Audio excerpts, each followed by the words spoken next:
the country, common picture. This could be Yamuna, this could be Ganga, this could be Godavari, this could be Krishna, Kaveri, whatever, wherever, right?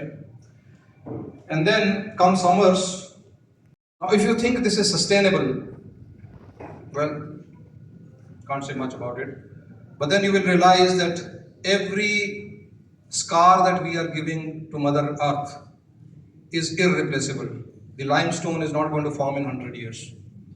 The rocks are never going to form in 100 years. The sand is never forming in 100 years. The water, if it is depleting, it is depleting. Right? So I don't think there is anything sustainable about concrete. Now, the next question comes is that if we cut trees, then aren't we killing the lungs of our earth?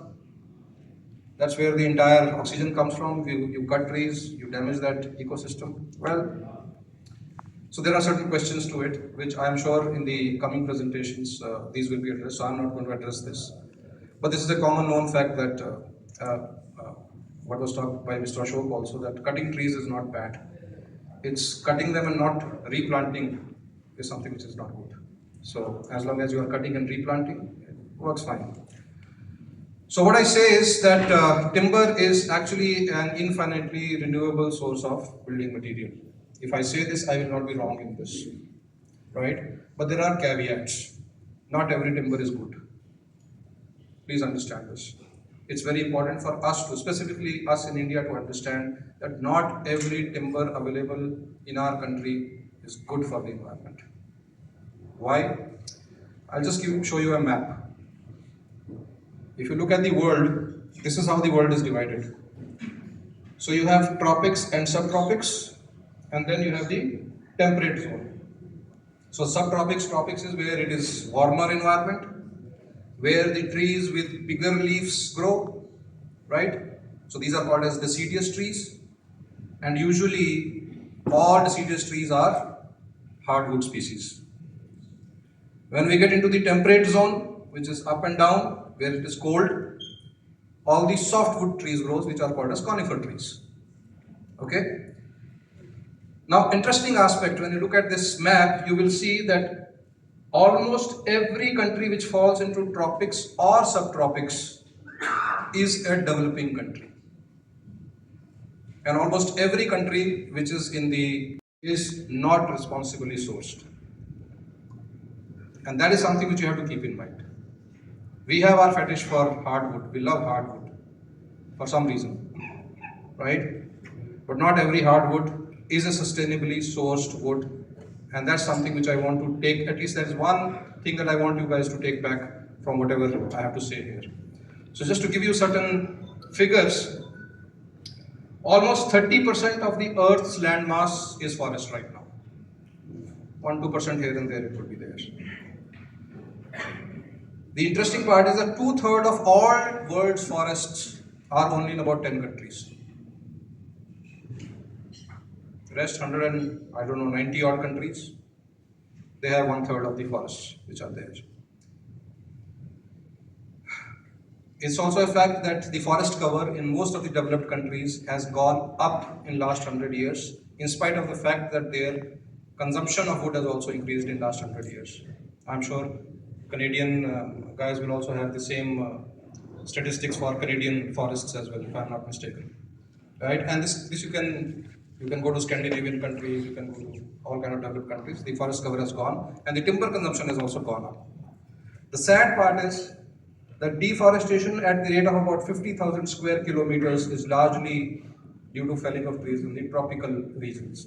So if the earth is facing some sort of deforestation, it's happening largely in the tropical region of the world. The biggest or the most challenging is the Amazon rainforest, where a very large scale deforestation is happening. And so is a lot of Southeast Asia, where this is also happening. So just keep that in mind, that whenever you are looking to buy wood or use wood, please ensure that you buy a certified wood, whether it is FSC or PEFC, doesn't matter. But please ensure that any wood that you procure to use in your projects, to use for your projects or recommend to somebody, make sure that it is FSC or PEFC. So if I have to say that timber is the greenest, most sustainable building material, I may not be wrong. till the time it is being used from sustainably managed forest. It's infinitely renewable. You can keep planting as much as you want, keep harvesting as much as you want. So using wood is good, with a caveat, has to be certified. Little bit about us, RTS. We are a company which does high-end homes, windows, door systems, curtain glazings, only and only with timber. We don't use any other material. That's the only material that we use, and 100% of the material is from Canadian mills, Canadian suppliers. A small history was started by me and my I would rather I am crazy, she's not crazy, she is good, wife. We established in 2011. I was building my own house, and I wanted to have wooden windows and door systems in my house. My wife said absolute no to it because they were very difficult to manage, termite issues, jamming problems, all kinds of issues. So that prompted. I'm a mechanical engineer, as was told, and with a panache of some R&D. So when I couldn't find anyone doing very high quality, high performance wooden windows and door systems in the country, I decided to set up my own factory, do it for myself. And incidentally, I was my second customer. Somebody beat me to it. Somebody else bought the first lot that we produced. So our production commenced in 2012. We started our Hyderabad Experience Center. By the way, I love coming to Hyderabad. This is the only city in this country where if somebody asks me to come, I have no problems. Just anywhere you ask me, I don't like going there. We have our sales offices in Bangalore and Mumbai. We started doing timber buildings in 2019 and we have done about 700 plus really high-end projects across the country for windows and door systems. For timber buildings, we have done small to large buildings. About 10 plus of them are already completed, delivered, and about 7 to 8 of them are already in progress. About 60,000 square feet manufacturing plant based out of for windows and doors based out of Gurgaon, and about 25,000 square feet plant specifically for manufacturing glulam in Gurgaon itself. The services that we offer complete ground up design. So if somebody wants to get the entire design done, we can do that for you. A lot of architects work with us, so we ask them to give their conceptual design, and I have a team of architects who translate your design into timber design, all the detailing and everything that is required for building it with timber. So we do complete design translation as well. We do structural design and vetting as well. We have in-house team which validates timber structures, and we do the vetting. We get the vetting done with the international structural consultants also. We have in-house team of designing and manufacturing mechanical connections for putting the entire joinery together. We do the complete drawings and detailings, all the nitty-gritties of whether it is production drawing or site drawing or everything. Anything which is related to that particular project, we do in-house. We offer our civil and MEP services as well as in-house. All timber and mechanical component design manufacturing is what we do, and then complete erection and commissioning is also what we do. So it's a complete end-to-end solution or a single point solution for your end-to-end building construction needs. So that is what we offer. To conclude, I will just showcase some of our projects that we have done. This is about 6,500 square feet house, mass timber house, first of its kind in the country, done in Goa. This was done in 2021. Still looks pretty nice. That's the inside of the house. The fun part is this entire construction was done by a team of about 9 people in about 9 months. So that's the speed or at the rate at which we can build on site. And this is what I also always like to tell about, is that the only water that was consumed on this site was the water that my team drank. No other water was required. This is another project currently going on in Gurgaon. It's a city house, 2-story city house. You can see all the structural members in this particular picture. This was closed up to get completion certificate, and you will be surprised to know that from the first column getting onto ground and getting the completion certificate from the authorities, it took us only 3 months. So again, that shows the rate at which you can build a prefab house. and that's one of the good things. Farmhouse in Delhi. You can see this is a sort of a lounge in front of the pool. So the entire roof was done in timber. That's the main house where the entire screen, that's about 7.5 meter tall, screen that was done again in timber. That's from the inside. So all these connections, details, everything that you see, they are all done in house. As a matter of fact, all the doors and windows also are done by us only. That is something which we don't talk about much right today, because our focus is largely on construction with timber. This is another farmhouse which is now complete, again done in Delhi. So design, execution, build, everything was done by us only. These are some images of while it was being put together. This is the project which is coming up in Himachal. It's a resort, so it has about, I think, 7 or 8 different mass timber buildings. This is the clubhouse, completely done up in timber. It's a complete timber building, mass timber building only. And it has certain villas, some other ancillary units also. So all being done in timber. This is also an underway project. This is our experience center out of Hyderabad. Again, it was done in about, I think, 2020 is when we opened it up. The atrium is very nice. For those of you who have been to our place, you would recognize this. For those of you who have not, we are only about 10 minutes away from here. It's on Banjara Hills. The atrium is about 7.5 meter tall, structural glazing. Once you go there, you will really feel the warmth and the beauty which wood brings in. So that's what we do. In terms of the one of the typical queries that we have is the size and span. Of course, there are going to be other queries regarding fire, earthquake, and everything, which I'm very sure the coming panelists and other presentations will talk about. In terms of the spans or the sizes that we are able to do with our glue lamp, our current capacity is 200 millimeters in thickness, 600 millimeters in depth, and about 10 meters long is what we are able to do. So 8 inches by 24 inches by 32 feet is what we are currently producing. And we are in the process of upgrading our plant, which will take another 4 or 5 months, and we should be able to get to 300 millimeters by 1200 millimeters by 18 millimeters. Although I still don't know how to transport 18 meters in this country, but still the capability will be there. So this is something which is there in India. All the solutions, all the requirements pertaining to building with timber is available under one roof. We are there to help you out in any such regard that you have. These are some of the international projects which again will give you some sort of inspiration. This is Cebu Mactan International Airport in the Philippines. That's a new terminal that has been completely done up in timber. Some shapes and various kind of spans, examples. You can see you can do curves, you can do large volumes, parametric. All this is possible. By the way, everything is possible today in India. You can do this. Large span bridges.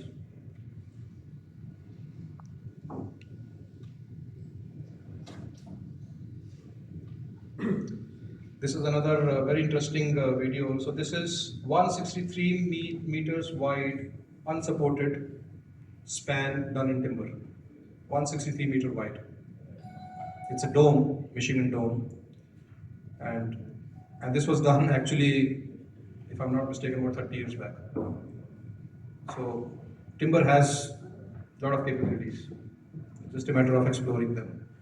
Tall buildings, 86.6 meter, 85.4 meter, 53 meter. It's happening. This is something which is under work. I believe this is a project which I think Foster Norman are engaged in. They are looking to do a 300 meter tall timber building. I mean, if that happens, wow.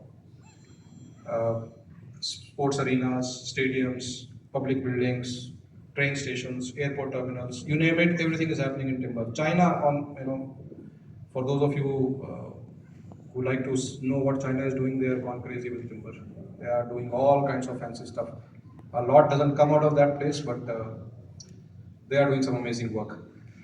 So that's about it. Thank you very much for your patience. I think I am within my time limit.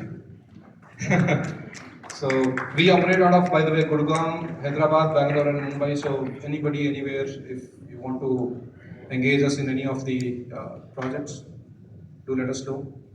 My team is also here. They will probably engage with you once the session is over. Thank you so much.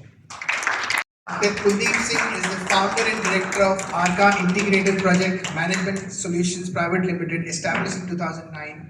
With over 30 years of experience in architecture and building industry, including telecom infrastructure projects, he brings a wealth of knowledge and expertise to our discussion. Please welcome Mr. Kuldeep to the dais. Moving forward, I would like to Director Mr. Pranesh Chibba. With a career spanning of over 40 years, he has been associated with the woodworking industry. Okay, okay. I'm sorry, I'll just introduce the next panelist. Please welcome Mr. Harish CP Yarlagada, co-founder of Dharmavana Nature. He's also passionate about sustainable wood construction. Please welcome Mr. Nasir on the stage. Next, I would like to introduce architect Anujay S. Woodla, Director Design of Genesis Planner, Hyderabad. He has an experience well over 35 years in the field of architecture and urban design, with an international experience spanning over 2 decades. Please welcome Mr. Woodla to the dais. Next, I would like to introduce Professor C.H. Srinivas, Principal, Jawaharlal Nehru Architecture and Fine Art University. An accomplished architect and an academician, he has over 30 years of experience, please. And he has several publications to his credit. Next, again a fellow architect, I would like to introduce architect Mir Ashfaq Ali Khan, founder and director of Mir Architects. He has a remarkable career spanning 2 decades. His expertise lies in design and diverse architectural structures, hospitality and commercial projects. Please welcome Mr. Ashfaq Ali. And lastly, I would like to introduce Mr. V.A. Chandrasekhar, Managing Director of Gayatri Doors, a leading manufacturer of branded doors in Hyderabad. He has been a key figure in the industry for over 25 years. And I would like to reintroduce our country director, Mr. Pranesh Chibba. Please welcome on the dais Mr. Chibba, who is having a career span of 40 years. He has been associated with the woodworking industry for more than 2 decades, making significant contribution to its growth and development. Please welcome all our panelists and the moderator.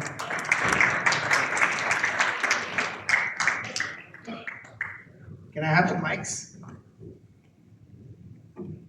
In the panel discussion. Over to you, sir.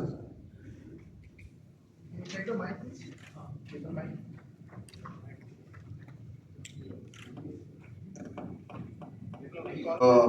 And I welcome all my panelists to the dais. Thank you very much for joining.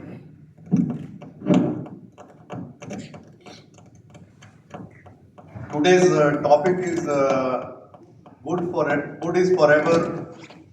It is a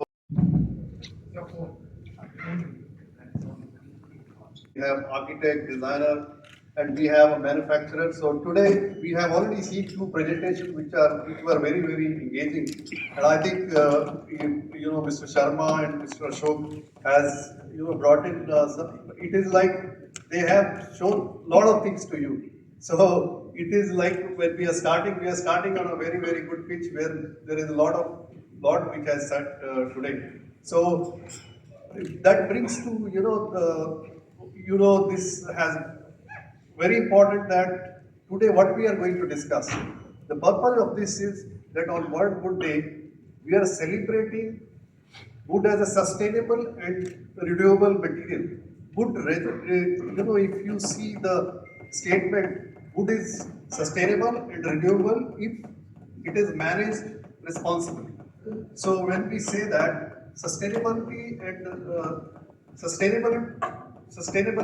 renewable wood is a very wide subject, but we are going to cover today some of the key points we are going to cover is that what we are going sustainability, wood as a sustainable material, wood as a renewable material, and also we are going to discuss what about the local codes how it is affecting. Also the impact of environment, impact of wood. Also we are going to discuss today about the LCA. Maybe if time permit, we will life cycle assessment of the wood. So we have all the experts which will bring to us all this. I would like to start today with Mr. Pradesh Chibar because he will give a perspective of overview of the wood. But before that, let me tell you what we are going to achieve today. We are going to, our objective is to discuss this sustainability in a larger aspect, but at the same time, what we are going to achieve? We are going to achieve 4A is equal to EC, the acceptance of wood, awareness about the wood, which you have already seen some kind of videos, and also there is a lot which has said. Also, we are going to see how wood can be acceptable material, because still there is a myth, there are a lot of myths about wood as a material. So we will be doing some myth, about wood as a sustainable and renewable material. So we will be discussing it, awareness, acceptance, alignment with the academy also. This is important because training and skilling. If, as Mr. Sharma said, when he started looking for a wood, in India, he didn't find anybody, and he was the, it is a story that he was his first or second customer, I think. So when he said that, it is important that still we are sitting here and we are talking about sustainability. There may be hundreds of seminars which are happening on food as a sustainable or sustainability. But important part is it is not percolating to the larger, stakeholders. That is, we don't have a stakeholders agreement on that. So we are going to have alignment also with academia. Also, we are going to discuss about how enhanced collaboration can be achieved by doing this. This seminar is not just to discuss this topic. There can be nice presentation, but how larger, stakeholders collaboration can we have. So these are some of the objectives which we are going to discuss, and these are some of the objectives of this seminar. That though we know we can see a lot of good videos and all, but to hear from expert and hear from some industry people, it is very important. So with that, I will, because we have started on time today. It is, so we will like to stick to the time also. We will not go into nut and bolts of the things, because this is not really a technical seminar. It's a more of an awareness seminar. So we would like to discuss about the broader aspect of wood, and it is not only about the building industry, but how in larger context wood can be used. So we are going to discuss about that. So I have a very diverse panel. So I would like to start with Mr. Pradesh Chibar. As I told you, Mr. Shibar, we have there is a dichotomy of thought.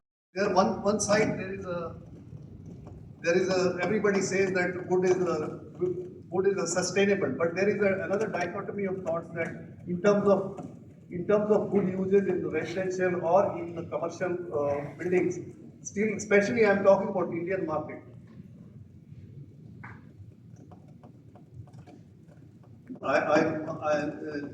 Thoughts. One side we say that deforestation is happening, climate change, and there are a lot of other factors which are there. Also, there is another aspect is that people, when we talk about wood, generally, especially in India, not in developed market, but in India, that we have some kind of a taboos, that wood is not good, wood is not this thing. So I would like to start with why wood and how it is sustainable.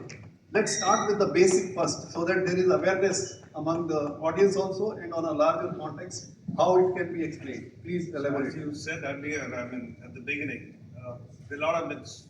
Yeah. And I think it's only appropriate that we kick off by busting some of the myths. I think. Yeah, it is not on my. Hello.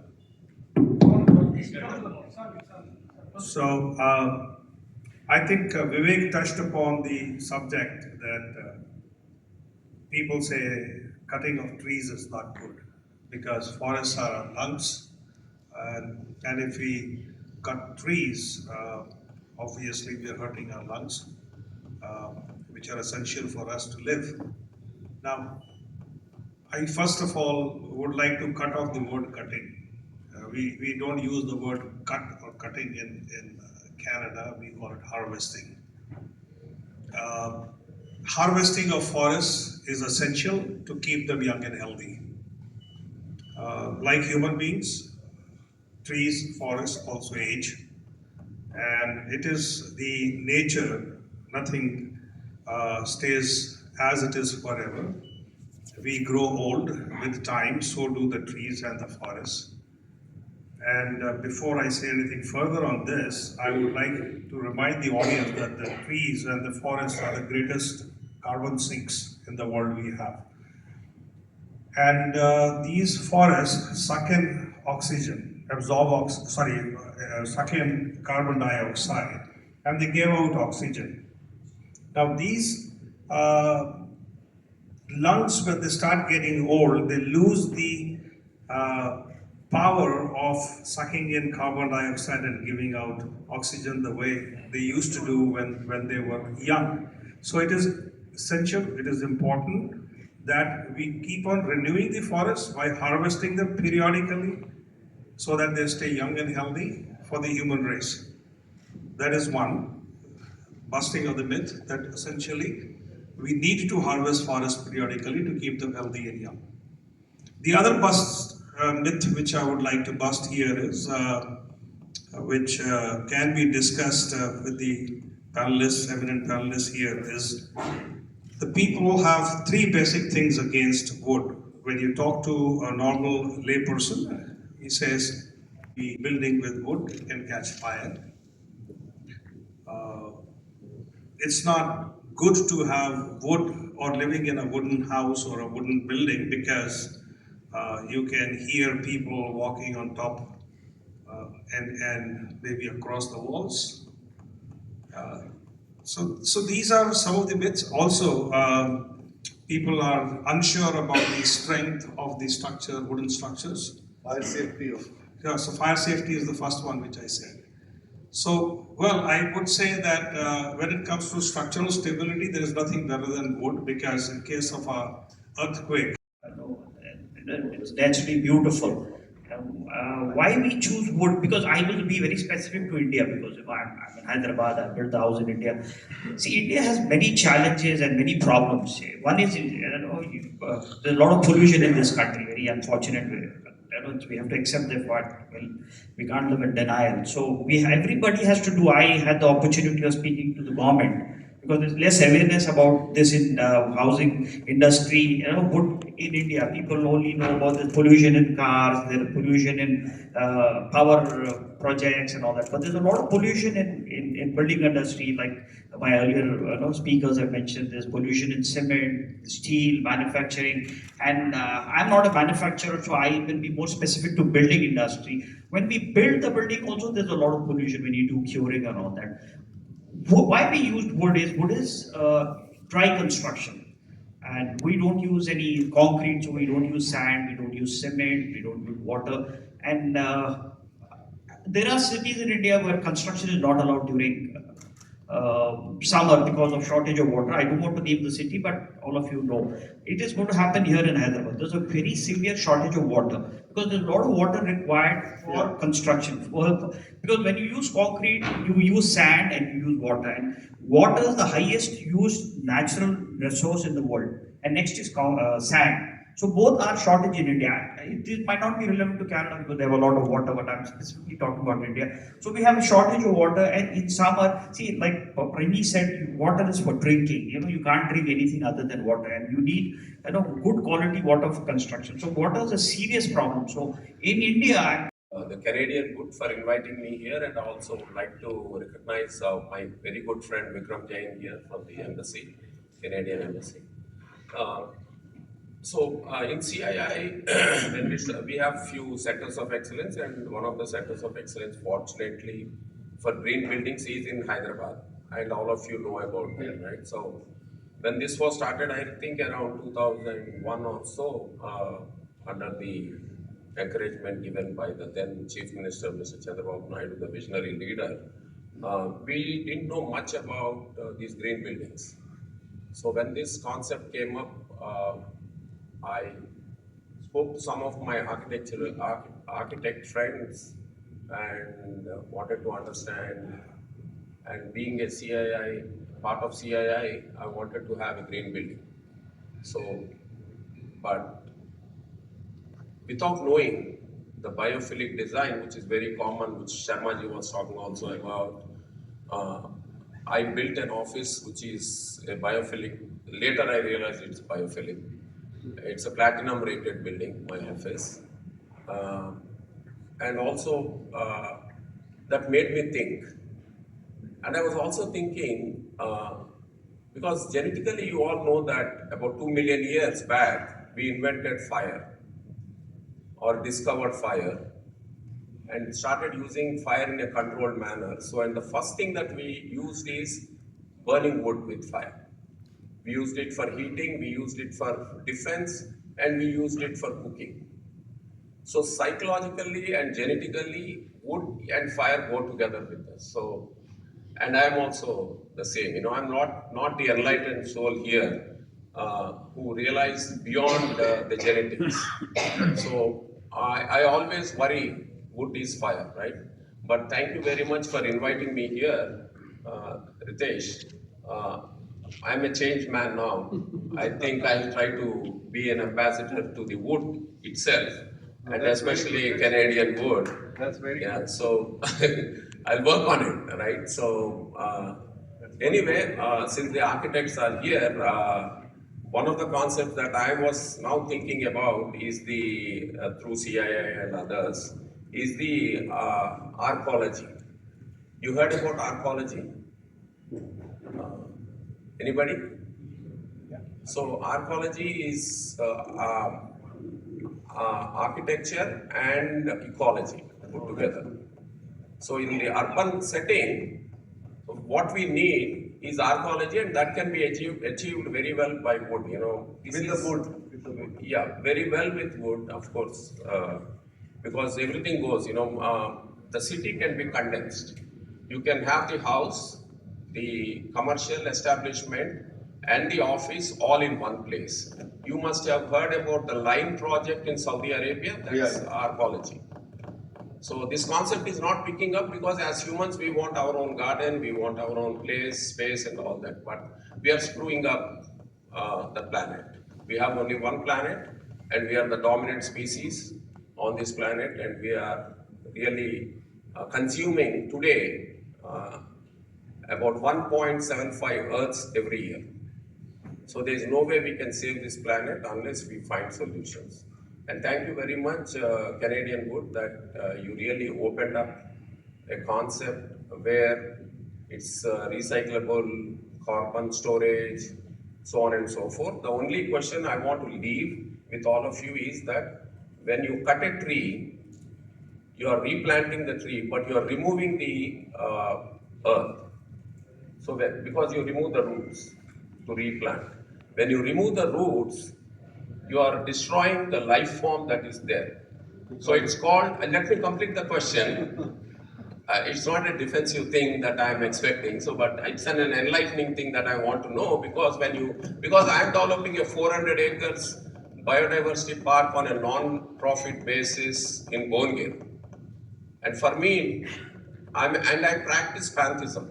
Pantheism is the guy who believes that nature is God, right? So when I do that, I'm worried because 1/4 of our living organism is in the rhizosphere. Rhizosphere is where the roots go. And Canada is famous for that because there is this Suzanne Simard, right? This lady is the person who first time said that trees can communicate with each other. They can talk to each other. It's called WWW. It's Wood Wide Web.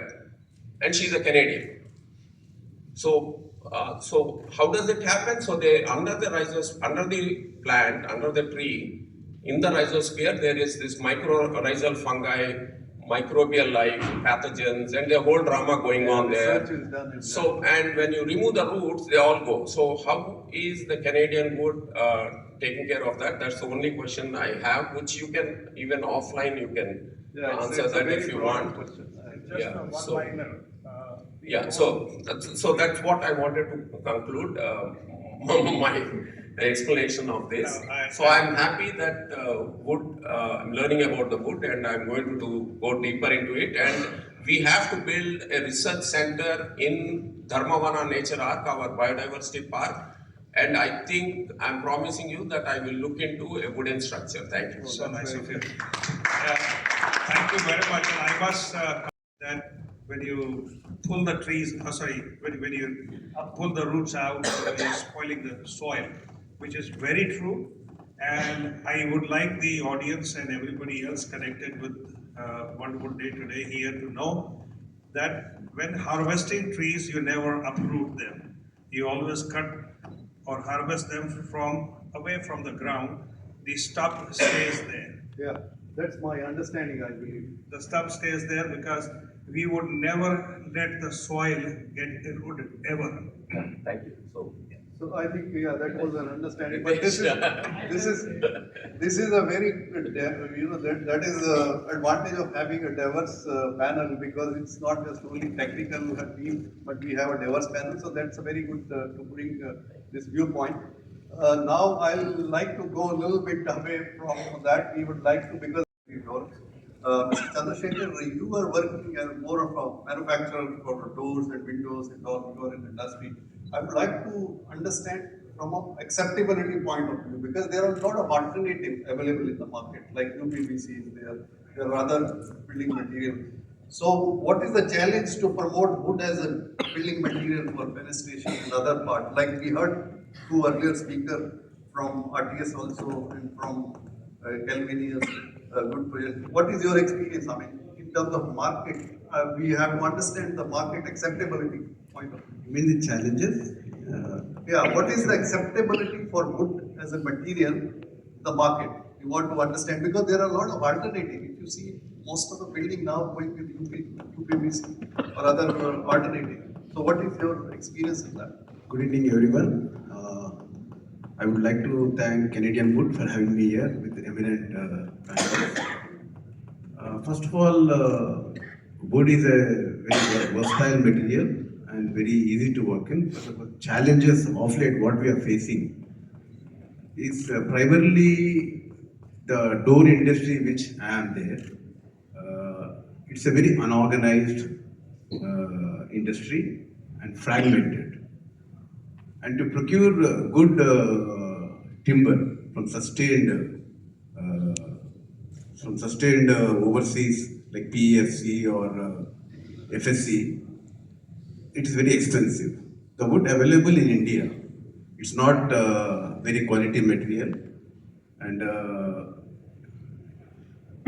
we are not getting from good sources. The quality That's is fine, that's fine. For even for, let's say, Canadian wood species you are making, how acceptability is it a comparative material? It is acceptable in the market? Yeah, definitely, because it comes with a kiln dried, and it is very used, and we can stage it very easily.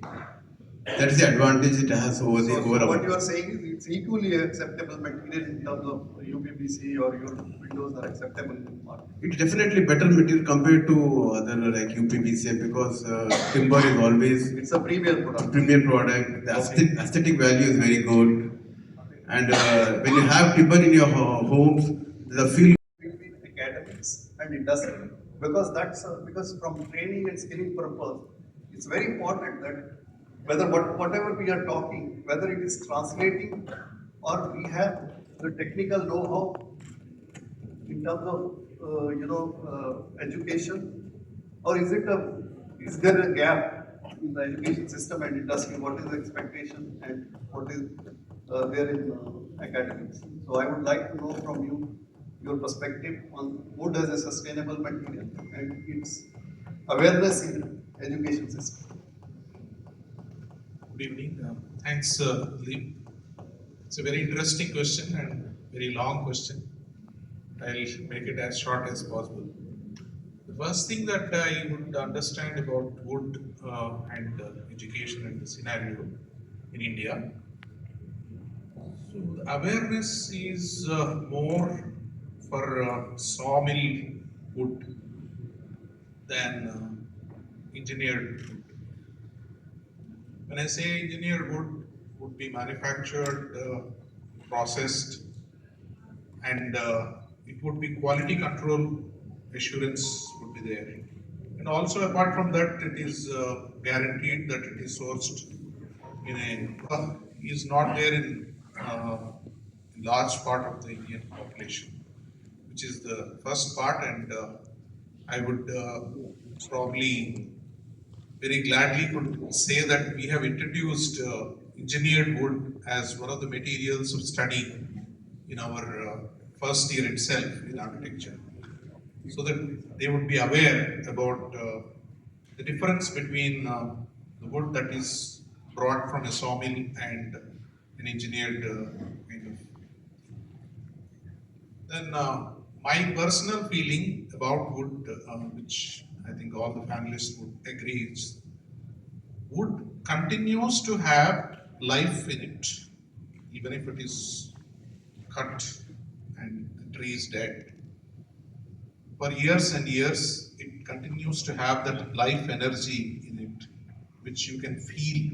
It is about the species. Grown out of forest. Yeah, it's an agroforestry popular. You need very low temperatures and very high temperatures. Yeah, I think. Thank you very much. Yeah. We have to end this seminar. I thanks all my panelists. And before I hand over to Arif, before I hand over to you, I think thank you very much. It was a very engaging, and there are some very engaging points which has come out. So basically, if we take all the presentation and panel discussion, what was really come out is the outcome is that we have to prioritize sourcing of wood. That is, I think, very important. You cannot source any wood and say that this is sustainable. Prioritization is a very important thing. Then there is a engagement with the academia, engagement of all the stakeholders. That is also very important. I think third point, which is, and we thank Mr. Arish Prasad for putting that, we have to, all the stakeholder has to come together and give some presentation to the NBA kind of regulatory authority here or state biodiversity thing. If by doing that, these are the steps.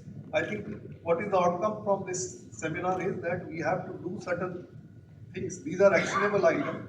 These are actionable items. If we do that, we can move forward. So I thank all my panelists for taking time out and presenting. Arif, I hand it over to you now. Thank you. Thank you. Just on a closing note, I have a good news to share with my architect friends.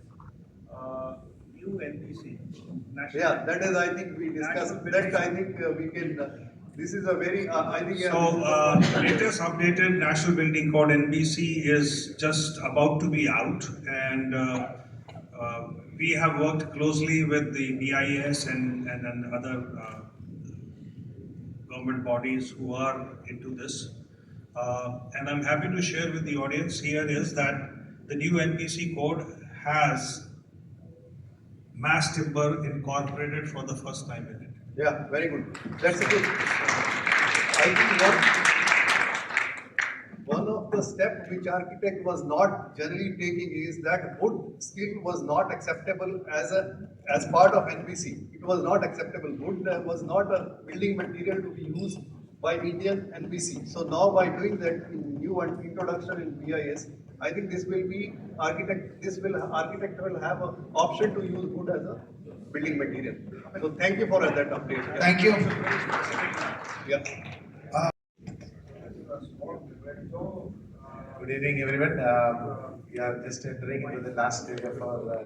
By the time our dignitary shall given the small gift, I would like to extend our gratitude to each one of you assembled here.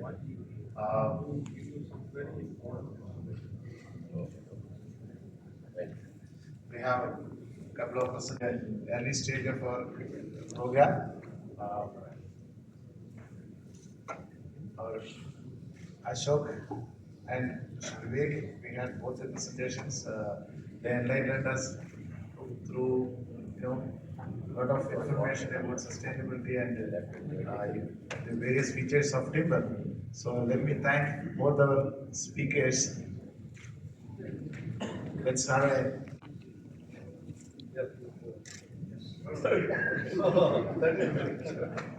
so thank you both the speakers. Yeah, please, Then we had a wonderful panel discussion. I would request the Yeah, please, Ritesh, Excuse me. Ritesh and yeah, mixed up. Okay.